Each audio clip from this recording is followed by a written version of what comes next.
We're not far from school. Nah, school's right down the block. I literally teach my neighbor's kids.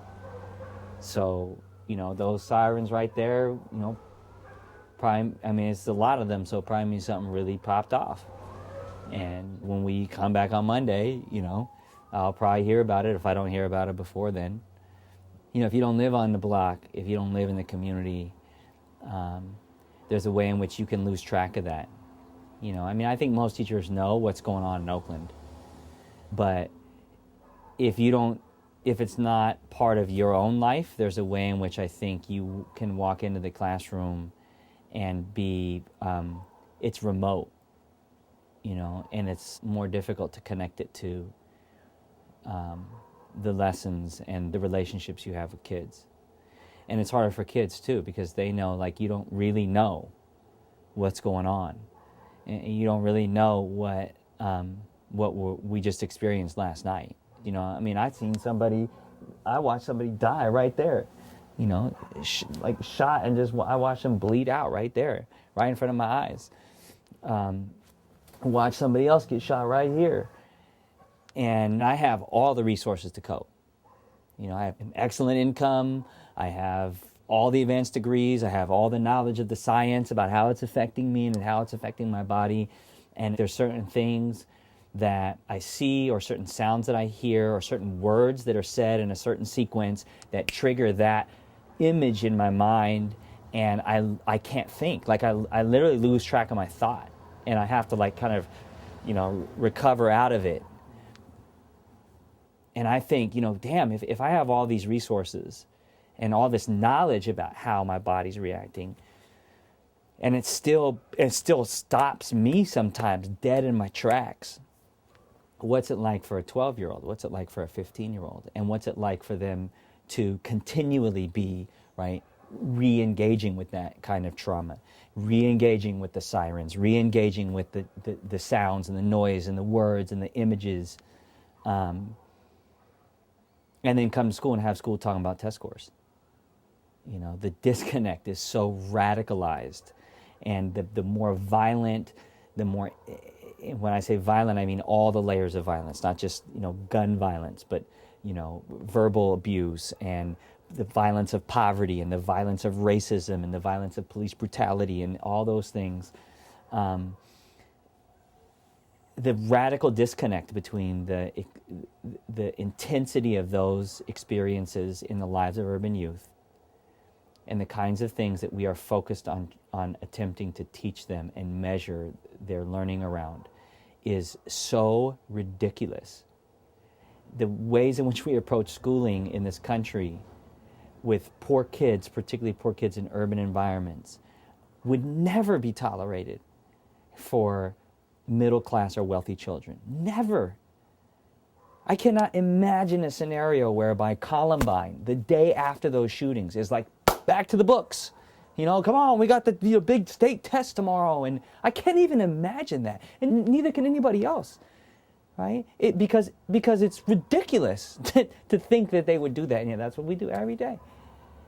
That's what we do every day in urban schools all over this country. Everybody knows the level of violence that's going on in communities, and every day it's business as usual in most classrooms, in most schools, and no one would tolerate that for their kids if they actually felt like they had the power, political, social, economic, to prevent it. And it's so normalized that it's almost like nobody even thinks to question it. If I were teaching, and this was a common occurrence, I might be tempted to feel a pull to kind of push through the curriculum. I'm not going to get all the way to the civil rights era if we have to stop every couple of days to spend some time talking about what happened over the weekend. So what do you do when it's going to be basically a disruption of the curriculum? Well, first of all, your curriculum isn't going to work if you don't deal with it. That's why Columbine dealt with it. Because they knew they couldn't push forward with the curriculum. Not only is it morally corrupt to push forward with the curriculum, but it actually is pedagogically impossible. So, my response to that is, the teacher who says that is, how's that going for you? Mm-hmm. Right? It's not working, is it? Okay, well then stop. I tell my kids all the time that, one of my favorite Einstein quotes is that the definition of insanity is doing the same thing over and over again and expecting different results. But that's what we do, which suggests to me that we don't expect different results in urban schools. That urban schools are not failing. They're doing what they're designed to do. If they were really failing, we would do things radically different because the results are so radically bad that you would be like, you know what, this shit clearly is not even close to working, so torch it. Right? Start all over. Total rethink. That's not what we do. We tinker around the edges. Well, when do you tinker around the edges? You tinker around the edges when you're trying to go from good to great. When you're like, it's pretty good right now. See, a little tinker, we're going to be great. Right? And that's what we do in urban schools. So somebody must feel like those schools are pretty good. And good at what? Well, good at doing exactly what they're supposed to do. Prepare kids. The original Constitution of the state of California said that the role of schools is to prepare young people for their proper station in life. That's exactly what schools are doing. Is that they're preparing kids for the station in life that they were born into. It is a quasi-caste system. And it's only quasi because a few young people are permitted to exit, to change their caste. Otherwise, it would be a pure caste system. Okay, so fine, fair enough, smart critique, Jeff. Now what, right? Well, I think, first of all, total redesign. Like, what's your curriculum for? What's the purpose? Is the purpose to get kids to pass a test? Or is the purpose to give kids a set of skills that they can actually use in their lives? Which, by the way, will help them pass the test. Who doesn't teach the test? Wealthy schools. Why not? Because they know when you teach the test, you don't score well on the test. That you score well on the test when you overstand. You don't understand, you overstand. To overstand is to understand something so well you can teach it to others. That's when the test is a joke.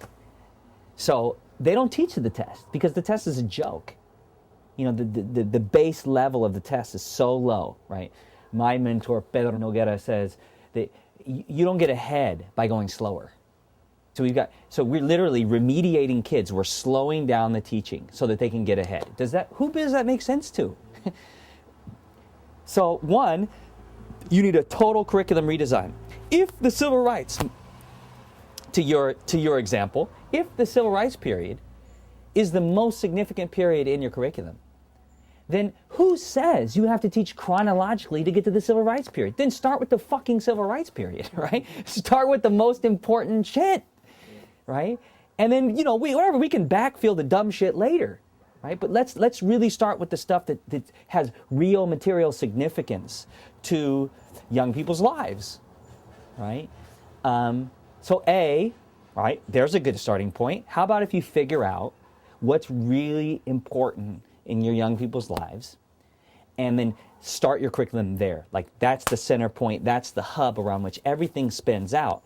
Every lesson you need to teach that is driven by the state or national curriculum emerges wonderfully out of student experience, real life lived experience. Every single lesson.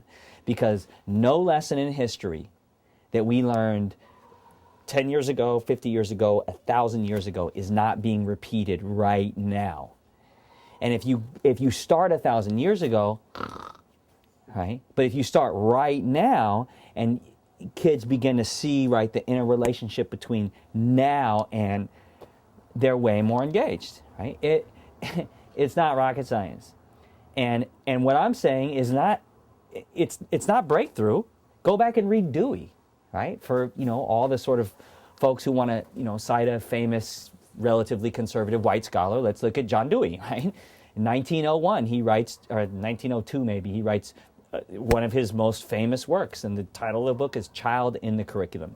And his major premise, all curriculum design should start with the child's neighborhood at the center and then emanate out from that, right? You know, he said that 100 years ago. And everybody's like, oh, yeah, that's a good idea. And now, you know, you've got common curriculum, you've got common standards, you've got common textbooks from these common corporations who make common the uncommon. If you just take my lifespan, so, you know, I'm born in 1971. In that period of time,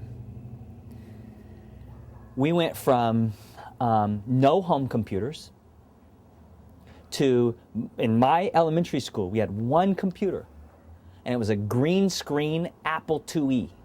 By the time I graduated from high school, no email, right? No internet, none of that, okay? 40 years later, from no home computer, I have the World Wide Web in my pocket. Almost every book ever published, I can instantly access. And when you walk into schools, they look almost exactly the same in the way they operate and in the way they teach and the way they deliver information as they did when I was born. So kids have gone from, kids are literally walking around with a wealth of the world's knowledge in their pocket on a device they can hold in their hand, and they're being given worksheets to fill in the blank. It just makes no sense how radically slow schools have been to totally rethink the way they're operating. They're getting their ass kicked by Sony and by Apple and by all these corporations and technology organizations and et cetera, popular cultural mechanisms that are winning the hearts and minds of kids while we keep rolling out hardback textbooks. It just makes no sense. But it makes total sense that that kid would be totally disengaged with what we're offering them. Because not only does it not relate to the material conditions of their lives, it also doesn't relate to the most basic practices of information delivery in the 21st century, right? So I think that you have to rethink, first of all, why you're teaching. What is the purpose of the information you're delivering? Then you have to rethink what you're teaching. Then you have to rethink how you're teaching it. What is your method of delivery? Okay? And I think what you come to around those things is that young people are already super engaged learners. You know, if you hand a young person, if you take their phone, and you say, okay, you don't get that phone anymore. Here's your new phone, right? And you hand them an iPhone. With what level of intensity do you think they would try to figure that shit out? And with what level of risk and experimentation and, you know, buttons they'd push and fail and redo and all the things we want for them in school around this device because it can do something that's important to them. So young people are really good learners. It's natural to them. And somehow when they step into the schoolhouse, they're disengaged. Well, is that really then an issue of young people? Or is this an issue of an institution that has failed to tap into the incredible engagement that young people have? And I think that common sense would tell you that it's the latter, right? That there's nothing wrong with young people. They're not broken. This is not the crazy generation, blah, blah, blah. This is a generation whose lived experiences are so radically different from what we offer them in school that school is quickly becoming irrelevant in their life for very logical reasons. And for the teacher that is struggling to get engagement, you know, or is like, oh, I have to move the curriculum or whatever it is that they're going to say. I think they've got to get their mind wrapped around that reality. The other thing I would add to that is that if your only relationship with your kids is in that 55-minute block, you're screwed. That you're not going to deal with the murder, the poverty, the racism, the police brutality, all that, in just solely inside of a 55-minute, one-period block. It has to be about a set of relationships with your young people over time that spills way beyond the classroom. Right? So there's going to be some kids who don't want to talk about that in the class, but they want to talk about it. So do you create the opportunities for them on a ride home, on a weekend? You know, do you take a kid to a ball game? Do you take a kid to a play? Do you take a kid to a movie? And create an opportunity for dialogue around that. And oftentimes that's where some of the most profound relationship building happens. Because now the teacher-student binary, that naturalized, institutionalized relationship, is altered. Because now we're both going to see this same movie, or we're both going to watch the same ball game. For teachers that are trying to figure out, like, well, how do I incorporate murder into the curriculum? You know, it's not really about that, right? It's about a set of skills. Like, is your class about problem solving? Is your class giving them critical thinking skills? Which, by the way, we have not figured out how to effectively measure on tests. Then kids will be able to apply those lessons to what's going on in the block, what's going on in their home, what's going on in their neighborhood.